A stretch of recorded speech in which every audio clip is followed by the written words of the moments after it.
Good morning all, it's Lynn here from Destiny Fulfilled. I do hope that today finds you well. The card that I've drawn for the collective today is the Three of Cups. I love this card. So the Three of Cups is all about happiness, laughter, being with those that you love, being with those that are like-minded, support, could be family, friendships, close work colleagues, those types, I should say, of relationships. This also calls for us to look into our heart connections and ensure or determine the health of those ones that are important to us, right? So I believe that that's what this card is asking for us today. That's why I've chosen that tact. There's many different things that, avenues that you could take when you're reviewing or working with this card. But what was calling to me when I meditated on this this morning was that it was asking for you or me to look at our important heart connections and determine the health of those, right? And to aid us with there's some questions that you might want to ponder or journal on are: who in your life is important?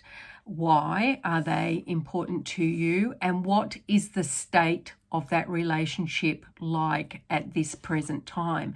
So get clear on all those relationships that you have and that are very important to you, and just determine whether there may be some that need more attention than others, right? For whatever reason. And so the next question leads on from that is, what do I need to nurture in those relationships at this particular time? And then finally, what do I learn about myself from the mirrors that my friendships are for me or my relationships are for me? A really powerful question, right? What are those relationships? What are those friendships? What are those experiences that you have with those people? How does that mirror something about yourself in your life at this particular point in time? Our relationships can teach us an awful lot about how we are, who we are, why we do some of the things that we do at times, right? I know some of our strongest heart connections can also be the ones that are most triggering for us, right?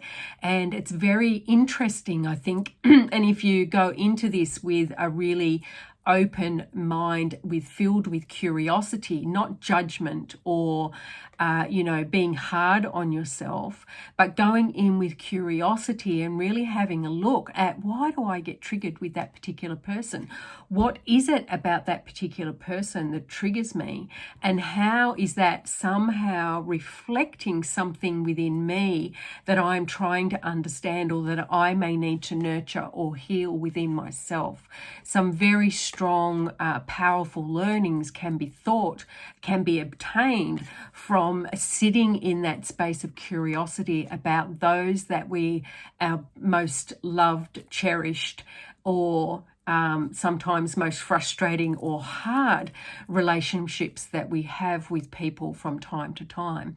And not all relationships are hard all the time, right?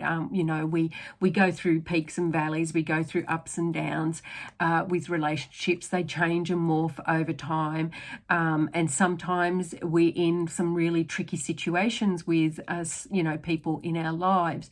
And I think those tricky situations are just as powerful at teaching us those important lessons about what's actually going on within us at the time. Well, why am I getting upset about that? Why is that rubbing me the wrong way? Why do I feel like I want to snap this person's head off when they do what they do?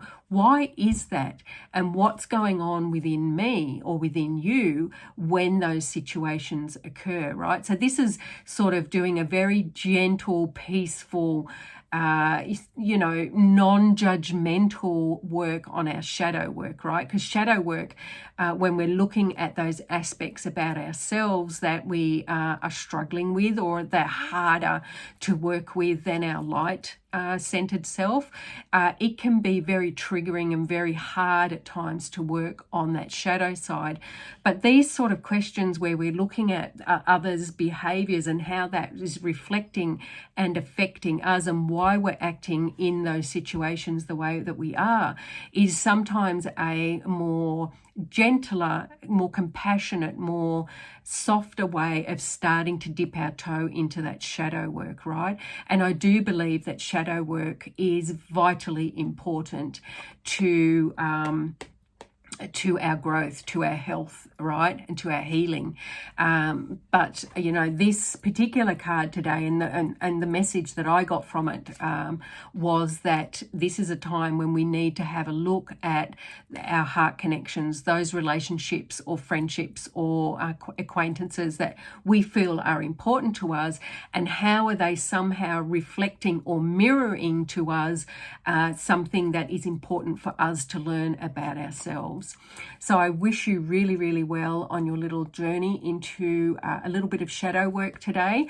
But know that this is a really positive card as well for those of you that doesn't resonate with, or that you don't want to take that on board. It's your journey, your choice, your life. You can choose whatever you wish to do.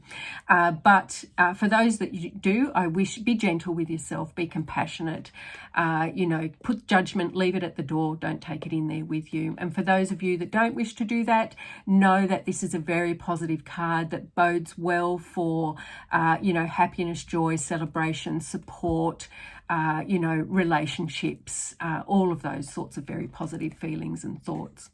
Anyway, I wish you well on your journey today, however you choose to take that, and I will see you tomorrow. Bye.